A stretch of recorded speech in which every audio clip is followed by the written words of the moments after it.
Deep in the glaciated forests here in Pennsylvania lies a unique habitat that only exists for a short period of time, disappearing and reappearing like a real-life El Dorado, worth its weight in gold.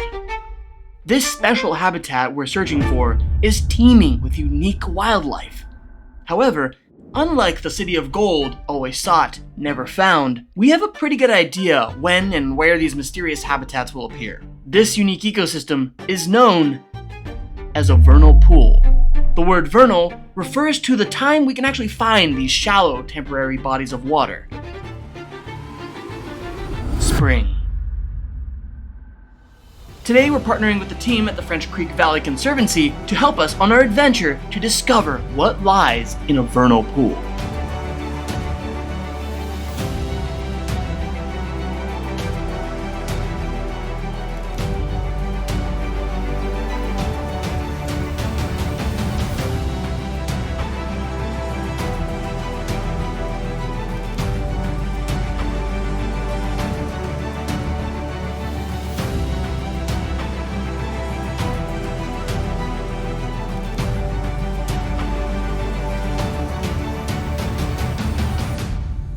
Hey guys, I'm Daniel. Hi, I'm Caitlin. Caitlin, nice to meet you. Daniel, I'm Luke. Nice to meet you, Luke. Looking at our vernal pool right here. Yeah, this one actually technically isn't a vernal pool. It's an emergent wetland. This one stays wet all year round. Oh, really?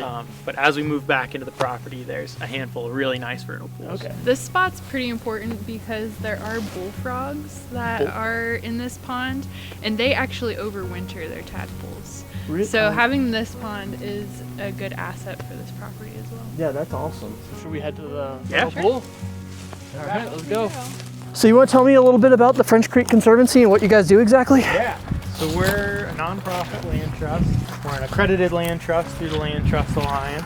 We essentially protect property. We have about 3,600 acres now throughout the French Creek watershed, over about 60 properties. And you guys basically just maintain the land, or what exactly does that entail? Yep, so we maintain it. We do restoration projects if necessary. That's invasive removals, tree plantings. Invasive is a big one. Yeah. That's a lot of work. I've done that before. It's a huge It's not one. fun. Yep. All right, is this it? This is our first vernal pool. Woo! So this is what they look like. See some ripples out there. There must be signs of life. Let's go! They could be like right there, you just never see them. So this is actually super interesting. I think pretty much nobody actually seems to care when you bring it up because people don't like these plants for whatever reason. This is a skunk cabbage. It gets its name skunk cabbage because it smells like skunk, as the name suggests. But these are like one of the most interesting wetland plants you can pretty much come across.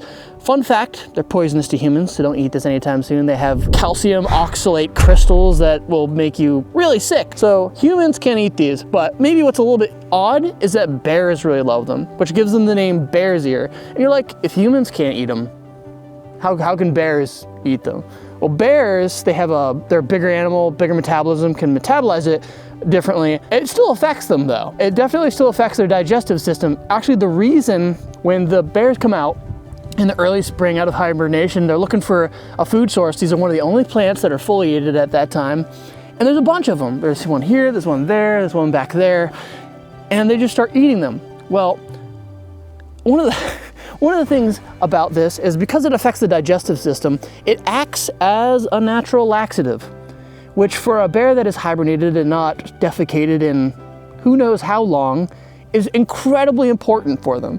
So basically, they'll actively seek these out to get their digestive system moving in the early part of the year to keep moving throughout the rest of the year.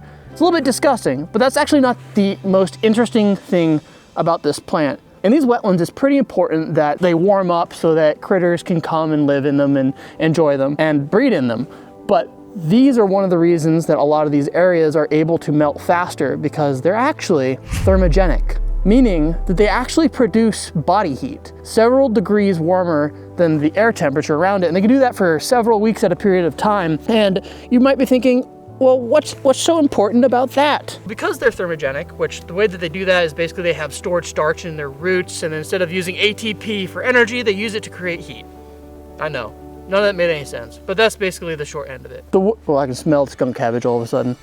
So basically, these guys help melt an ecosystem. They're warm enough to where they can actually break through the snow and the ice and melt the surrounding water. And there's usually a bunch of them around. And like I said, there's one here, there, and there.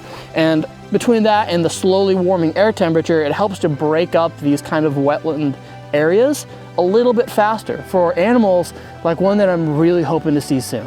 So let's see if we can find that animal. Yeah.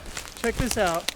Remember when I was talking about how much the black bear love these areas? That's bear scat. That's relatively fresh. Yeah. What would Bear Grylls do? Probably eat that or try to drink the water out of it. I'm not gonna do that. But that's like literally evidence of the thing we were just talking about with the skunk cabbage. That's crazy. Probably from the owl we've been hearing, but there literally is an owl pellet. You want to touch that with your bare hands? So you can take them home. You can cook them at 140 degrees in your oven for 40 minutes. And you can dissect them like you would a sword. I thought you were going to say eat them. I was No, going to be you real don't eat them. concerned. Not good cuisine, just good science at home. Come here, big boy. Come here, boy. This is exactly what that skunk cabbage does to you. Just makes you drop trow. Look at that's insane. I've never seen so much bear poop anywhere ever. I know. So this is so cool. This is one of the frogs I really wanted to talk about. This is the wood frog, and it's the only frog that can be found north of the Arctic Circle. Able to almost be frozen solid by utilizing organic antifreeze that it creates in its body to prevent its cells from literally freezing. They will literally keep moving in the late fall until they're so cold as an ectotherm that their metabolism slows down to the point where they just don't move anymore and just basically stay in the leaf litter around areas like this. And they'll basically freeze there until it's warm enough till they can basically move again. They're typically the last frog to disappear in the late fall and the first frog to come out in the early spring, sometimes even late winter. And why they need these ephemeral wetlands or these vernal pools so much is because they're obligate ephemeral wetland breeders, meaning that they will only breed in these vernal pools, these temporary bodies of water that only occur in the very early spring or late winter. The skunk cabbage that we talked about earlier opens up these wetlands so that these frogs can get out first, get their breeding done, and then head on out. Make like a baby and head on out. I can't believe we actually saw one because they're really hard to spot. They're usually about this big when they're all curled up, and they're brown, which is the same exact color as the leaf litter around us, which makes it incredibly difficult to spot them. So the fact that we saw one, boom, very happy about that. Lithobates sylvaticus, the wood frog. Woo! That's one of our target species. Let's see what else we can find. Let's go, baby! What is this from? It's from Porcupine. No kidding, it's a porcupine? Yeah. Guys, look, we got all the poo today. This video might not be about vernal pools. It might just turn into a poop video. Look at all this porcupine poo. Yeah. I would almost bet he's up in that tree cavity right now. Right here's our first salamander of the day. It's a plethodontid Plethodontus the redback salamander. These salamanders are super cool, basically because they're lungless. They don't have any lungs. And how they attain their oxygen is really interesting because they actually absorb oxygen effectively through their skin. They're so small that they're actually able to be in these kind of moist environments that allows them to, one, keep their skin moist so that they can absorb oxygen through the air, but also so they can absorb oxygen through the air just kind of passively. So you'll see them under these basically pieces of bark and pieces of wood all around these beautiful wooded areas. First salamander of the day, baby. How cool is that? Let's see what else we can find. Straight up, guys, look. This is actually a toilet seat. This is as close to a natural pooper scoop pooper area that you could possibly probably get. Check out this giant gray slug. It's massive. Check out this beautiful emerald green six-spotted tiger beetle. They're small, but fast. In fact, they're among some of the fastest terrestrial insects on the planet, able to reach speeds of what sounds to be slow, but is actually fast for such a small animal, 5.5 miles per hour. In fact, they run so fast that their eyes can't even keep up with their speed, making them momentarily blind while running. But don't let that fool you, because man, are they really fast and hard to catch. In fact, they're known for their agility in flight, which isn't pretty typical of beetles. Beetles are typically clumsy and not very agile. The speed helps them catch their food, like ants, caterpillars, grasshoppers, and even spiders. And their powerful jaws, which you can probably see on the front of this guy, pierce and crush their prey. What a cool insect, such a beautiful beetle. What else are we gonna come across here? Guys, this is so cool. Check this out. These are ambystoma salamander eggs, specifically the spotted salamander eggs. These are really known as the mole salamanders, and they get their name because they tend to go under logs and kind of find their way into these wooded areas similar to like a mole would. They're most identifiable by these like big bulging eyes and these fatty kind of looking things that basically just spirate around them. But these guys are the spotted salamander, and spotted salamanders are named because they have these beautiful yellow spots all the way around them. And the way that I know that these are ambystoma salamander eggs, specifically spotted salamander eggs, is that they're in clusters and they have a little bit of algae in them.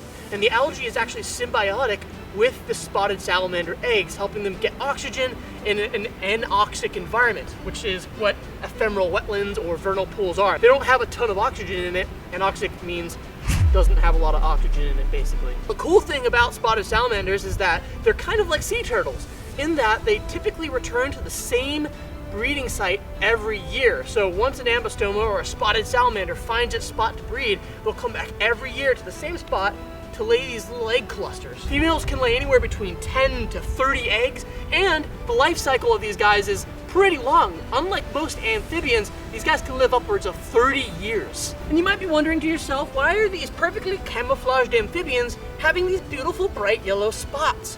Well, this is actually a form of aposematic coloration, warning predators that, hey, don't eat me, don't touch me, I'm poisonous, I'll make you sick. Basically, these guys have glands that are like right here and then back behind the tail that secrete a toxin that is not appetizing to most animals and will actually make you pretty sick. So it's a cool defense strategy for a beautiful animal that needs these ephemeral wetlands, these vernal pools. They will not breed anywhere else. This basically means that if their habitat is destroyed, or if you cover up the dirt in your backyard where there might be a natural vernal pool every year, and that habitat is gone forever, those salamanders will likely never breed again. This is why they're incredibly sensitive to habitat destruction, and why these habitats are so incredibly important, because the animals that rely on them oftentimes rely on them exclusively to reproduce in. The more you know. Let's see what else we can find today. What a cool find. I honestly didn't think we'd see one of those, but I was hoping. Woo! Each little creature, its own incredible, important, and unique contribution to the world around us. From the pollinators that grow the skunk cabbage, to the skunk cabbage itself that promotes vernal pools and helps to wake up the bears, to the salamanders that gird up our healthy forests. Nothing is insignificant, perfectly designed to do exactly what it was intended to. God is good. Well guys, this is a great way to end the video here, but I just wanted to make sure we thanked you guys for helping us excite and encourage people about really cool places and habitats in a general area that I think people oftentimes look right past. Well, thanks guys again for coming. We really appreciate you taking us out. These guys have been awesome. They're with the French Creek Valley Conservancy. If you want to learn more about them, check out their website. I'm gonna link it in the link below. Check them out. And if you like this video, guys, make sure you hit that like button and subscribe. And don't forget to become part of the Real Wild Adventure family by hitting that notification bell. And as always, guys, Keep it real. Keep it wild. and I'll see you guys in my next adventures here on Real Wild Adventure.